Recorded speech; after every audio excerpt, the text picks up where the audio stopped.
Jay. Today I just want to talk to you guys a little bit about natural psychics versus trained psychics. If you guys haven't liked, please give us a like and a subscribe.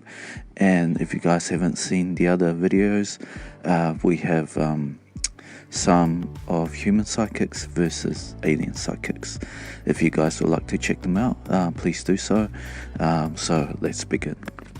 So let's start and let's talk about ESP, right? Extrasensory perception.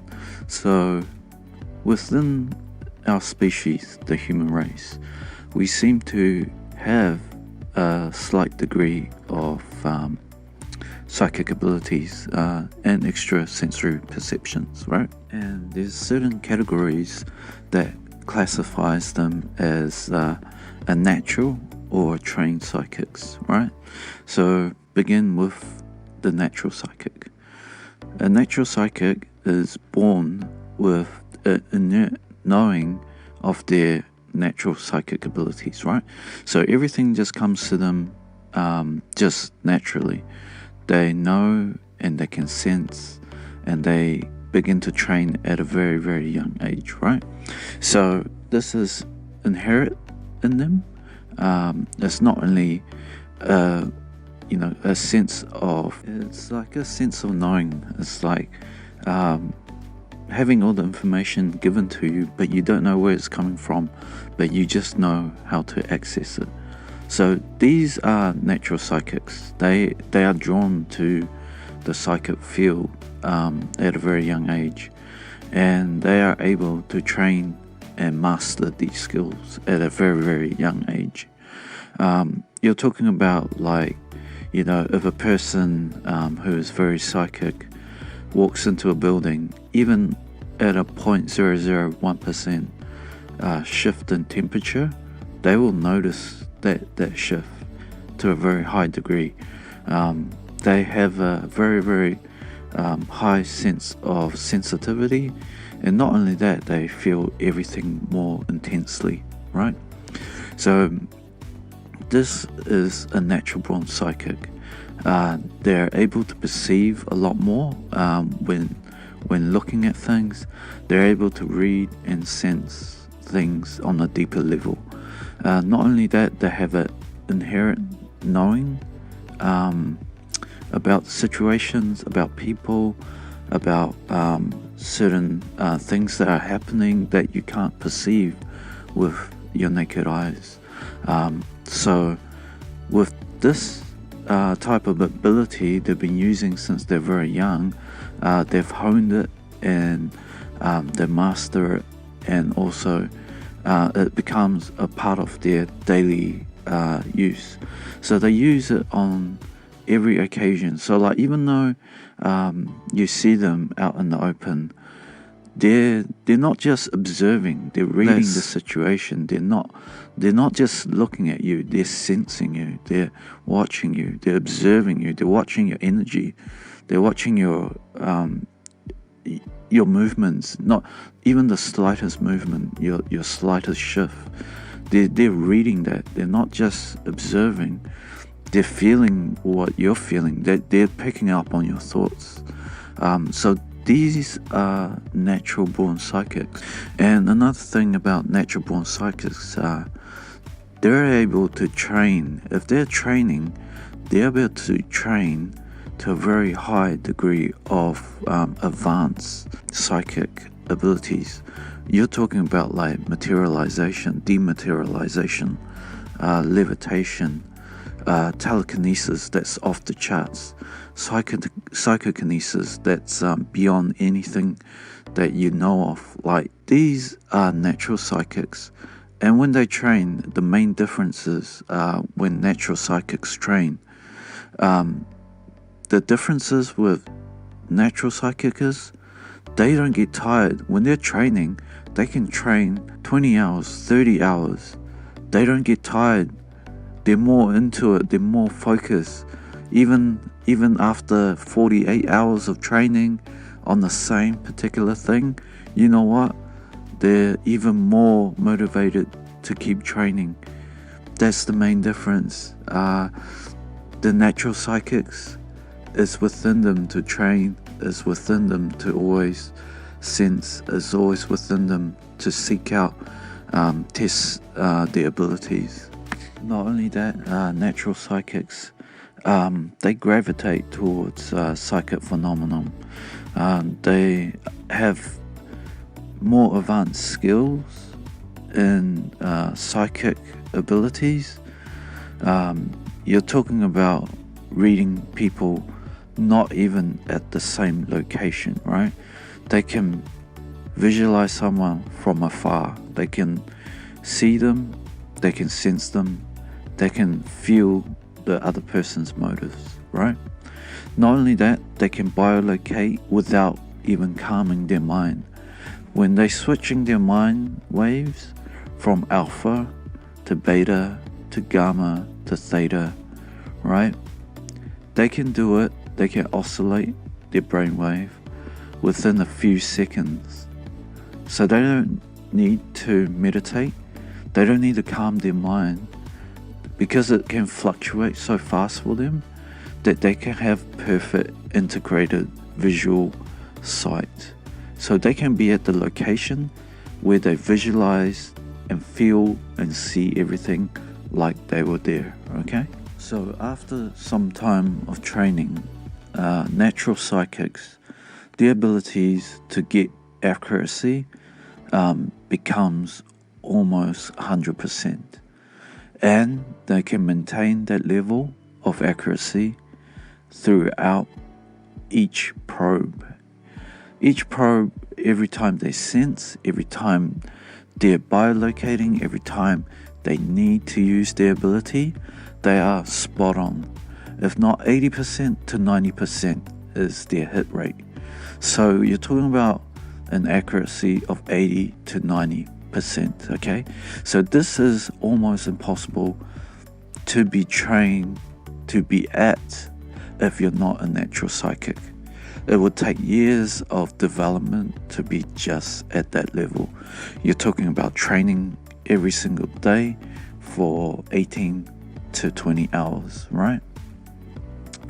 These natural psychics have abilities that some of us have not even began to see yet. Some natural psychics are so powerful they can take control of people's emotions, right? Okay, let's talk about trained psychics. Okay, so what comes to mind, I'll give you a few examples of trained psychics.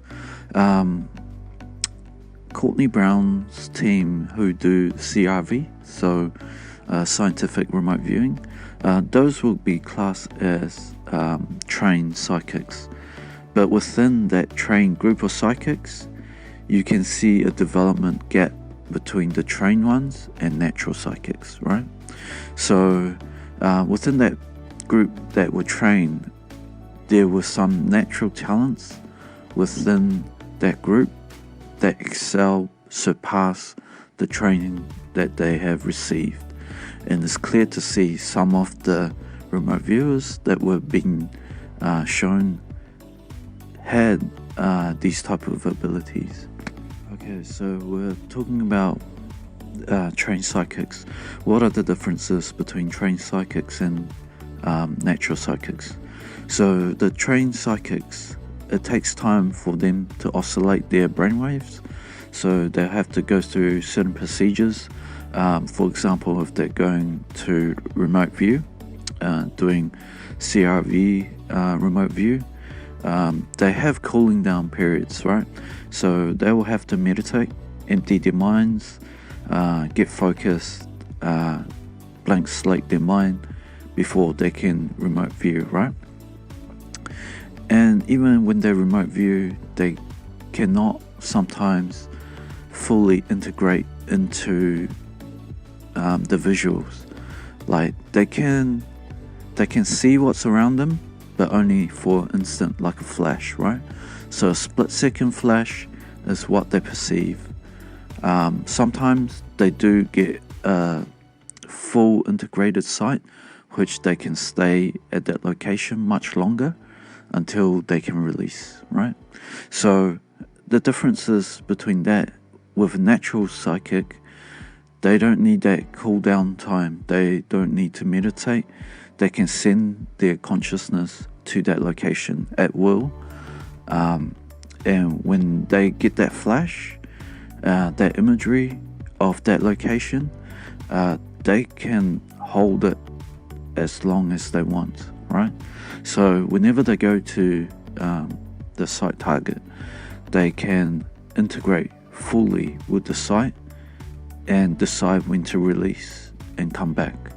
So they have a full control of how they manipulate their energy, how they send their consciousness to another location, and how to perceive it and read from the energy, right?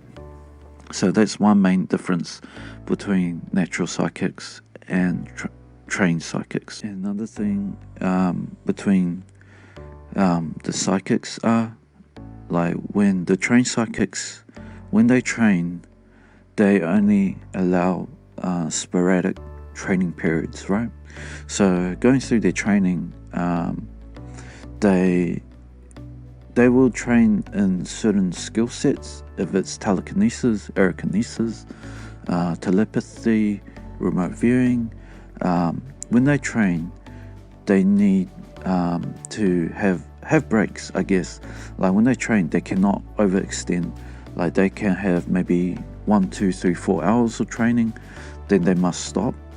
Then they have to train again, and then they will have to stop. With trained psychics, it's found that if they keep training and if they keep working on the same problem that they were facing before, it shows their accuracy tend to dwindle down. So trained psychics have to have longer cooldown periods, and also it seems their psychic ability kind of has a storage capacity where it can be utilized. And so if they overextend, the accuracy actually goes down and it becomes unreliable, right? But the thing with natural psychics is when they train, they don't need to rest. They are as excited as the first hour, the second hour, the third hour, even up to the 20th hour. They're still performing at that peak. Their accuracy does not wane, does not drop. It stays at the 80 to 90% ratio of accuracy, which is pretty amazing. So you've got these two classes of psychics, natural psychics and trained psychics. It's hard to say who is more powerful and who would be stronger overall, because we all have natural psychic abilities, but it seems natural psychics can go beyond what trained psychics can do. Some natural psychics I would call savants psychics. Their ability cannot be replicated, cannot be trained, surpass any trained psychics that you could see. But trained psychics, if given enough time, enough patience, enough training, enough guidance from a natural psychic, maybe be able to surpass a natural psychic. But given the amount of time it takes, it's highly unlikely, unless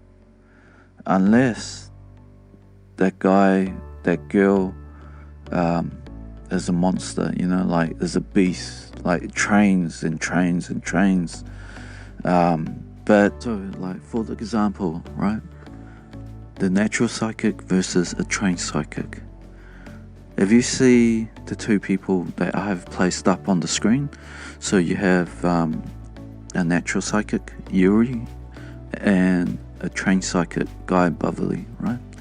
And you will see, like, in showmanship, right, they're both about the same. But in power and in abilities, Yuri was so surpassed Guy Beverly. In telekinesis wise, yes, they seem on par, and in telepathy they seem to be on par, but in psychokinesis, Yuri is off the charts. I'm talking about Yuri when he was on a televised TV show and he was doing his spoon bending, and this was in front of an audience of millions, and everybody had tuned into the television, and he began to do his spoon bending, and something weird happened. The phones kind of went off the charts because people from their homes, they were calling up, because when Yuri was bending the spoons, their spoons started bending, and this wasn't an isolated location thing that just happened. This happened all around the world. Everybody's spoons started bending. Their watches just stopped on the dime. I'm talking about the psychokinesis magnitude of the psychic force that Yuri was generating was able to affect millions and millions of households who was just watching him, and their spoons started bending. This magnitude of psychic force and ability has not ever been seen before. Not to this scale. So yeah, if you think about the magnitude of natural psychic versus trained psychic, you have Yuri, who is a natural psychic, and Guy Beverly, who is a trained psychic, and you'll notice a big difference in psychokinesis, the way they use the power, the way they exert the power, and in terms of training. Sweet. This is your host, Jay. Please give us a like and a subscribe. Sorry about not posting so often. I've just finished the 100-hour work week for me. I thought I'd just make a quick one for you guys. Hope you guys enjoyed it, and stay tuned. There's more to come, given if I have more time within this week, hopefully. Thanks for watching. Please like and subscribe, and peace and love. See you all.